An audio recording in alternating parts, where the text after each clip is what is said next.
સીતારામ બધાને. વહેલી સવારના 7:30 વાગી ગયા છે અને રિક્ષાની રાહ જોઈને બેઠી છું.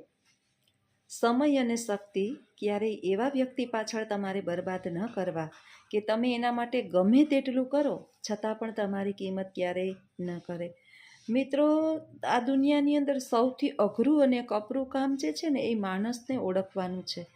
સામેવાળો માણસ જે છે એ કેવો છે, એના મનની અંદર શું ચાલી રહ્યું છે, તમારા પ્રત્યેના એની અંદર કેટલા વેરઝેર અથવા તો લાગણીની ભાવનાઓ જે છે એ સમજવું જે છે ને એ દુનિયાનું સૌથી કપરું કામ છે. કારણ કે હાથીના દેખાડવાના અને ચાવવાના અલગ અલગ હોય છે. તમારી સાથે સુંદર મજાની મીઠી વાતો કરનાર અને તમારા માટે સર્વસ્વ બલિદાન આપવાનું કહેનાર વ્યક્તિ ખરેખર શું તમારો છે?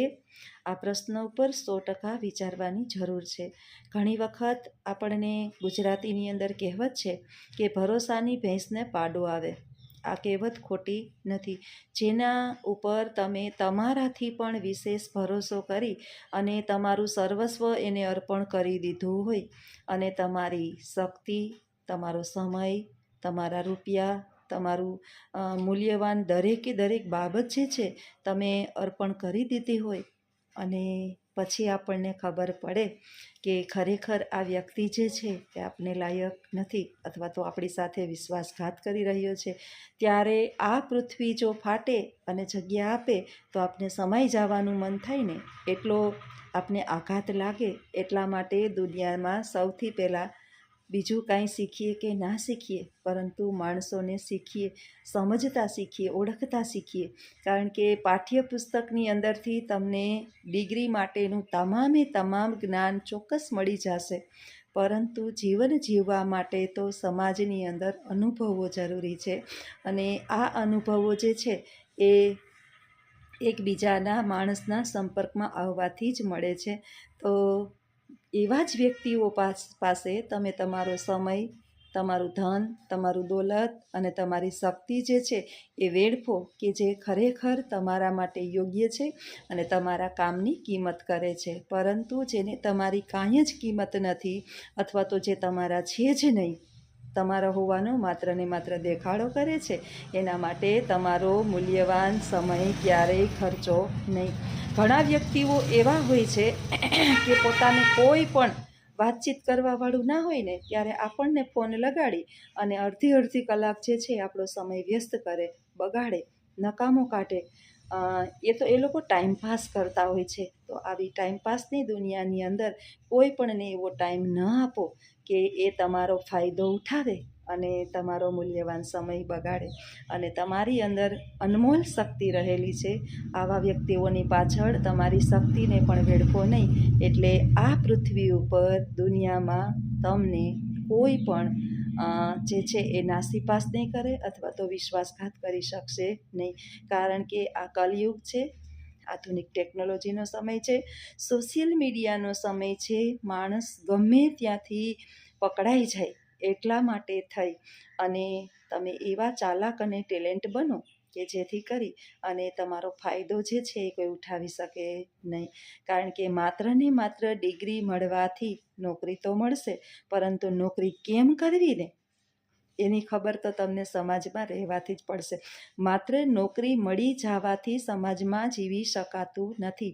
એ નોકરીને ટકાવી રાખવી, ત્યાં શાંતિથી રહેવું અથવા તો બધાની વચ્ચે સમાયોજન સાધવું, એના માટે સૌથી પહેલાં તો આપણને માણસને ઓળખતા શીખવું જોઈએ.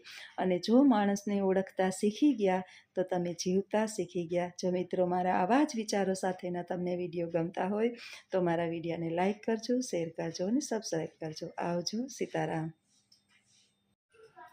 હંમેશા છે ને પોતાના નિર્ણય પોતાની જાતે જ લેવા જોઈએ. કારણ કે 95% લોકોની સલાહ છે ને એ આપણું મનોબળ તોડનારી હોય છે. તમે કાંઈ પણ કાર્ય કરવાની તમારી ઈચ્છા થાય તો એ ઈચ્છા જે છે એ આમ કરું કે ના કરું એનો નિર્ણય જે છે ને એ તમારે તમારા મનને પૂછી અને લેવો જોઈએ. હું મારું ઉદાહરણ આપું તો જ્યારે છોકરા નાના હતા, ઘરની પરિસ્થિતિ ખરાબ હતી અને ક્યાંય બે છોકરા ભેગા થાય એમ નહોતા, એવું નથી કે સીધી હું ભણવા બેઠી હો, પહેલાં મેં મજૂરીએ કરી છે. રસોઈ કરવા જાતી બપોરે 30 છોકરાઓનું અને સાંજે 30 છોકરાઓનું. હોસ્ટેલની અંદર મેં રસોઈ કરેલી છે, 30 જણાનું 2 ટાણા રસોઈ કરેલી છે. પછી હું બીમાર પડી ગઈ હતી, મને જમવાનું ન ભાવે રસોઈ કરવું એટલે, કારણ કે આપણે થોડી રસોઈ કરી હોય. પછી વિચાર્યું કે મજૂરીની અંદર આપણા રોટલા નીકળશે અને જેવ જાહે એજ્યુકેશન તો કાંઈ મળશે નહીં, ચાલો આગળ ભણો, અધૂરું મૂકી દીધું છે ને એને પૂર્ણ કરો. જ્યારે ભણવા બેઠી ને હું, ત્યારે મને વિઘ્ન નહીં પડ્યા હોય, આડા નહીં આવ્યા હોય, લોકો અડચણરૂપ નહીં બન્યા હોય. ભણીને કોને નોકરી મળી, ભણીને કોણ સુખી થયું, કોણ આગળ આવ્યું? બહુ થોડી ભણે, બધું માવતરની ઘરેથી ભણી લેવું જોઈએ. ઘણું બધું આમ કરાય, આમ ન કરાય, આમ ન કરાય. એટલે 95% મારી ઉંમર જે છે ને, ત્યારે કહું ને કે 19-20 વર્ષની જ હતી. હું નાની હતી, નાની ઉંમરમાં સાસરે આવી ગઈ, તરત ભગવાને સંતાન આપી દીધું, 2 સંતાનો થઈ ગયા અને એની અંદર હું ગૂંચવાઈ ગઈ હતી. એટલી કન્ફ્યુઝ. અને લગભગ આપણે એમ કહીએ ને કે એ જ સલાહ આપે કે આ ન કરાય. મને પોલીસની અંદર મળી ગયું હતું તે સમયની અંદર. જે છે ને દોડવાનું જ હતું, લેખિત પરીક્ષા નહોતી. પોલીસમાં ન જવાય, આમ ન કરાય, આ નોકરી સારી નહીં, ત્યાં પુરુષો હોય, આમ ન કરાય. આજથી વિડીયો બનાવું છું અને પ્રોબ્લેમ્સ છે એવું નથી. હું નાની હતી ને, અત્યારે આપણે આવા છીએ તો નાના હોય ત્યારે તો બહુ એકદમ વ્યવસ્થિત આવીશું. આપણું નાની ઉંમર, યુવાની તો બહુ સરસ હોય. આમ ન કરાય, આમ કરીએ તો આમ થાય, આમ કરીએ તો આમ થાય. આપણા ઘરની અંદર કોઈ પોલીસ ભાઈ આપણા કુટુંબની અંદર આવું નથી, એટલે ઘણું બધું અડલસો એવા છે. ઠીક છે, લેટ ગો, નથી કરવું, ચાલો પોલીસમાં નથી જવું. એમ કરતાં વિચાર્યું કે મજૂરી ન કરાય. મજૂરીમાં તો આપણે ભણેલા છીએ, હું તો હોશિયાર છું. મારી જાતને મેં પૂછ્યું, કારણ કે લોકોની સલાહ, લોકોની ડાયટ અને લોકોની શિખામણ લગભગ મારા મનોબળને તોડનારી બની. અને મારો ખુદનો આ અનુભવ છે. અને પછી નક્કી કર્યું કે જે થાય એ હવે તો બસ એક જ, કે ભણી જ લેવું અને નોકરી જ કરવી. અને મારે મારા પગ ઉપર ઊભું થઈ અને જેવી મારા ઘરવાળાની પરિસ્થિતિ છે કે રિક્ષા ખેંચે રાખે છે, ઓલા 1 પોવાયેલું માગે તો ઈ, 5 પોવાયેલું માગે તો ઈ, એમાં રોટલા નીકળે, 2 છોગા ભેગા થાય નહીં, છોકરાને સારું એજ્યુકેશન અપાય નહીં, તો માણસ સલાહ આપશે, સહકાર તો નહીં આપે. એટલે હવે મારે જ કંઈક કરવું પડશે એવું મનોબળ મજબૂત કરી લીધું કે ના. અને વાત માનશો કે ફર્સ્ટ યરની અંદર જ્યારે મેં એડમિશન લીધું ને, ત્યારે અમારે જે માધવાણી કોલેજના PM જોશી કરીને પ્રિન્સિપાલ હતા, એણે મને પ્રશ્ન પૂછ્યો કે બેન, 2 મહિલા કોલેજ છે છતાં તમે બોયઝની કોલેજની અંદર કેમ એડમિશન લીધું? એટલે મેં એમ કીધું કે જ્યાં બેનો હોય ને ત્યાં વાતો બહુ થાય છે. કારણ કે એ તો બીજું વિચારે ને કે છોકરું આઉટલાઇનની હોય, છોકરાઓ ભેગું એડમિશન લીધું, એનું રીઝન શું બધું જાણે કોલેજવાળા. મેં કીધું કે છોકરીઓ બહેનો હોય ને ત્યાં વાતો થાય, ભાઈઓ હોય એટલે વાતો ઓછી થાય. અને મારે પાસે વાતોનો ટાઈમ નથી, હું સ્પેશિયલ ભણવા માટે બેઠી છું. અને વાત માનશું, હું ગોલ્ડ મેડાલિસ્ટ છું. પહેલા વર્ષની અંદર મને PM જોશીએ લેટર લખીને અભિનંદન પાઠવતો આપ્યો કે ઘરને હાચવતા, પરિવારને હાચવતા, નાના છોકરાઓને ભણાવતા તમે આખી કોલેજની અંદર પહેલા વર્ષની અંદર એ 1લો નંબર આવ્યા, બીજા વર્ષની અંદર એ 1લો નંબર આવ્યા અને ત્રીજા વર્ષની અંદર એ 1લો નંબર આવ્યા.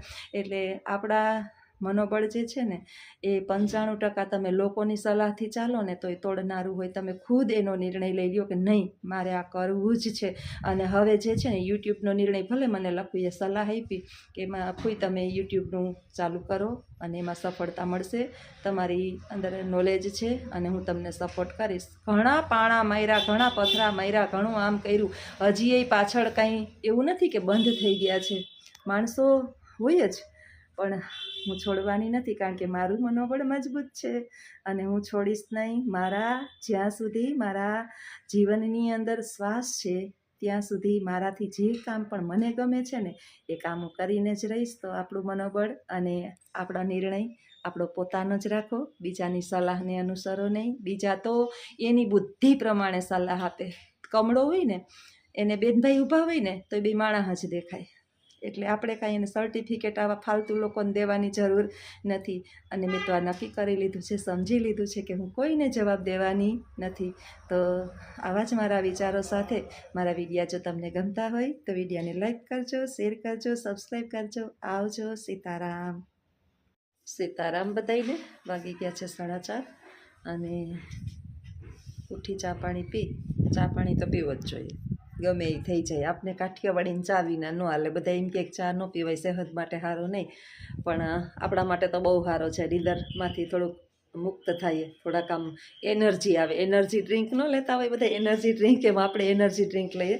બાનું પરિભ્રમણ ચાલુ છે ને હું છે ને મોબાઈલ હાથમાં લઈ અને એની પાછળ પાછળ ફરું છું. એ હું કરે છે ને એ જોઉં છું. થોડીક વાર શાંત બેહે ને તો મારે કામ થાય, પણ એ શાંત નથી બેહતા.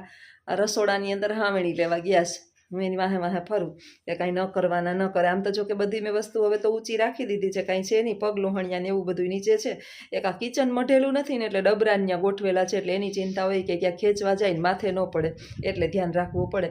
મકાન વેચવાનું છે અમારું, આ મકાન અમારે વેચી નાખવાનું છે. પછી છોકરાઓની ઈચ્છા છે કે ક્યાંક બીજે મકાન લઈએ. એવડું મોટું મકાન નથી, નીચે હોલ કિચન બહુ મોટું છે, ઉપર 2 બેડરૂમ છે, 3જો માળ છે, અને આમ તો નવું જ છે. પણ છોકરાઓની એવી ઈચ્છા છે કે આપણે થોડુંક મોટું ને વ્યવસ્થિત લઈએ. 2 ભાઈઓ છે અને બીજું મકાન લેવાની ઈચ્છા છે. થોડીક કડિયા પ્લોટની અંદર ઘણા સમયથી એકને એક જગ્યાએ લગભગ 70-75 વર્ષથી અમારા બધા બાપ દાદા પરિવાર નહીં રહેતા હતા, એટલે થોડુંક ચેન્જ. કદાચ કંઈ નક્કી ન હોય, મારી તો ઈચ્છા થાય તો હું તો સિટીએ બદલાવી નાખું. જોઈએ, બા છે ત્યાં સુધી પડ્યા છે અહીંયા, બાકી મકાન વેચી નાખવાનું છે. એટલે બહુ હું કાંઈ હવે અંદર ઊંડું કરાવતી નથી. એક વખત હમણાં ગયા વર્ષે 1.5 વર્ષ થયું રિનોવેશન કરાવ્યું હતું, લાદીને બારીને બારણાને બધું બદલાવ્યું હતું. હવે કંઈ નથી કરાવવું, હવે જે લે એ કરાવશે. એટલે આમે ટાઈમ નથી વધારે કંઈ કરાવવાનો. કિચન મઢાવીએ ને ઓલા મિસ્ત્રીને બોલાવીએ ને આખું મારું વચ્ચે વિચાર હતો કે પાછળ ઓલું રસોડું છે ને એ આખું પેલી બાજુ ચેન્જ કરી નાખું, બારી પાસે લઈ લઉં અને મઢાવીને કરી નાખું, પણ હવે કાંઈ જ ટાઈમ નથી. ઘરની અંદર એક માણસ અત્યારે મારાથી હચવાય એમ નથી, ચા પાણી કાંઈ દેવાય એમ નથી, મિસ્ત્રીને ઘરે બોલાવાય એમ નથી. એટલે હવે વિચાર છે કે મકાન જ ચેન્જ કરી નાખવું છે. બને ને મારી તો ઈચ્છા એવી છે કે બને ને તો ફ્લેટમાં જ રહેવાય, ઉપાધિ વિનાની વાત. આપણું બારણું બંધ કરી દઈએ એટલે કોઈની માથાચીક નહીં, હું કરો ને હું નહીં, એટલે બેહવું નહીં, બહાર ઉપાધિ નહીં. પણ આ તો બા માટે થઈને છે ને થોડીક ચિંતા છે કે રાખ્યા છે અહીંયા નીચે અને રહીએ ત્યાં સુધી. તો એટલે વિડીયોની અંદર બન્યા રહેજો. બાની જરાક સારવાર કરી લો, પછી આગળ વિડીયોની અંદર મળીએ. આવજો, સીતારામ. બા નીચે એટલે આટા મારે છે, નીચે લોક 2 મારી દીધા અને ઉપર સાફ સફાઈ કરવા આવી. 2-3 દિવસથી આ ખાલી કચરા વાળી નાખું, પોતા નથી થતા. પછી એમ થાય કે આજ શાંત બેઠા જ થોડીક વાર અને કાંઈ ખંડેર નહીં કરે તો ઉપર પોતા કરું, નહીંતર જવા દઉં. ઉપર તો એક હું ખાલી રાતે હુવા આવું 2-3 કલાક, 3-4 કલાક હું, બાકી તો કંઈ નાના છોકરા તો છે નહીં કે કંઈ ગંદુ કરે. સાફ સૂફ બધું નીચે જ કરવાનું હોય ને. હાલે છે આમ લાઈફ જાય જ્યોત્સનાબેનની જિંદગી. હારી નહીં જીવવું, થાકી નહીં જીવવું, એના કરતાં હરખાતા જીવવું સારું. કામ કરતી જાઓ, ભગવાનનું નામ લેતી જાઓ, મારો ભૂતકાળ યાદ કરતી જાઓ કે ઈશ્વર પહેલાં કરતાં તો આમ જોઈએ તો ઘણું બધું સારું છે. 5 કિલો લઈને 5 કિલો ખાતા, ખિસ્સામાં 1 પૈસો નમરે. કોલેજ કરતી ને મિત્રો, હું મારી વાત કરું, અહીંયા હું કોલેજ કરતી માધવાણી કોલેજની અંદર. મેં 3 વર્ષ કોલેજ રેગ્યુલરની અંદર કર્યા. એ પરિસ્થિતિ અમારી એવી હતી કે એક જ રિક્ષા કમાવાવાળો એક છોકરા, 2 નાના મારા, અને મેં ભણવાનું ચાલુ કર્યું. પછી 2 જ ડ્રેસ મારી પાસે. હવે અત્યારની પેઢીને આ બધું ખરેખર વિચારવા જેવું છે. 2 જ ડ્રેસ, એટલે એક દી આ ડ્રેસ પહેરું, બીજે દી બીજો ડ્રેસ પહેરું, વળી ધોઈને ત્રીજે દી. એમ મેં 2 વર્ષ કાઢ્યા. પછી ધીમે ધીમે મારી સ્કોલરશીપને મળે ને એમાંથી વળી 2-3 ડ્રેસ લઉં. ઘરની અંદર તો કહેવાય નહીં કે મારે કપડાં લેવા, કોલેજ કરું તી મને કપડાં લઈ દો, કારણ કે ભણવું હતું મારે, સધર ઘરને મારે બનાવવું હતું. કોઈને આપણે કંઈ કહી જ ના શકીએ, ગમે એવા સધર હોય, ગમે એવા બીજા ઓલા હોય. એટલે આ રીતે ગરીબીની હસ્તરેખા નીચેથી જીવા. આજે હું મારી અલમારી ખોલું ને, કબાટ એક નીચે આપણે કબાટ છે નાનકડો, ઉપર 2 કબાટ છે, આખા છલોછલ મારા કપડાથી ભર્યા છે. એટલે સેજે મને એમ થાય ને કે કોઈને જરૂર છે. અને બિચારા મારા એક પટાવાળા છે, નામ આપણે કોઈના ના લઈએ, પણ બિચારા જઈએ તો એમ કે જ્યોત્સનાબેન તમારે જરાક ઓલા ડ્રેસ થઈ ગયા હોય ને તો મારે સીવડાવવા નહીં નવા. અત્યારે 300 તો સિલાઈ લઈએ, 300-500નું કાપડ લઈએ, તો 800 તો એક ડ્રેસમાં બિચારા ગરીબ હોય માંડ ઘર હલાવતા હોય. કારણ કે મેં આ પરિસ્થિતિથી હું વાકેફ છું. એટલે હું એમ કહું કે તું છે ને સીવડાવતી નહીં, મારાથી નાની છે ને મારા બધા રિસ્પેક્ટ મને વધારે કરે, હું બધાથી મોટી. એટલે મેં તું સીવડાવતી નહીં, મારે છે ને કપડાં હું વાસણવાળીને દેતી નથી, અને આમે નવે નવા મારા કપડાં હોય એટલા હું ક્યાં પહેરું. પછી દઈ દઉં 8-9 ડ્રેસ 2-3 મહિના 3 મહિના થાય એટલે મને એમ થાય કે હવે મારે નથી પહેરવા. વાસણવાળીને દઈએ ને ઠોચરા લેવા, ને ઠોચરા તો આપણે કંઈ વાપરતા નથી. અને હવે વહુના વહાવી લીધા, મારે પડ્યા એ વધે જ એમને થપ્પા કરીને મૂકી દીધા છે. પછી એને દઈ દઉં, એવી ખુશ થાય બિચારી. ત્યારે મને મારો ભૂતકાળ યાદ આવે કે એ સમયની અંદર મને કોઈ કહેવાવાળું નહોતું કે બેન તમે કપડાં લેતા નહીં. મારા કપડાં પડ્યા. કદાચ આપણે એ સમયની અંદર છે ને કોકના કપડાં આપણે આપ્યા હોય ને તો આપણને હરખ થાય. એટલે આ ફિલિંગને હું સારી રીતે સમજી શકું ને. તો ભૂતકાળ યાદ કરું ને તો મને એમ થાય કે ઈશ્વરે ઘણું બધું દીધું છે. આજે પરિસ્થિતિ બહુ સારી છે. મારી ચાપલી મારી વાહ આવે, હું જ્યાં આવું ત્યાં દોડીને આવે કે મારી મમ્મી ક્યાં વહી ગઈ. મારું છોકરું છે, ચાપલીને બાન બધા પરિવાર બહુ મોટો છે અમારે. તો આપણી આસપાસ જરૂરિયાતમંદ હોય, આપણે એવું લાગતું હોય કે ખરેખર આને જરૂરિયાત છે, તો આવા વ્યક્તિઓને ખરેખર હેલ્પ કરીએ ને એ જીવનની અંદર સારું છે. આપણે અંદરથી ખુશી થાય. અને એવું નથી કે જૂના કપડાં જ હું લઈ દઉં. મને ક્યારેક એમ થાય ને કે મારી યુટ્યુબની અંદરથી જરૂરથી વધારે પૈસા આ વખતે આવેલા છે, મારે જરૂરિયાત છે એનાથી, તો હું નવા કપડાં લઈ દઉં. આ કોરા કપડાં લઈ દઉં. દુકાનેથી જઈને સીધું કાપડ જ લઈ દઉં, અથવા તો એને કહી દઉં કે લ્યો આ પૈસા અને મને કાલ બતાવજો કાનું તમે હું લઈ આવ્યા. કારણ કે નહીંતર બાયુના જીવ એવા હોય વાપરી નાખીને કપડાં જ લઈ આવજો એટલે તમારે નવા કપડાં થઈ જાય એમ.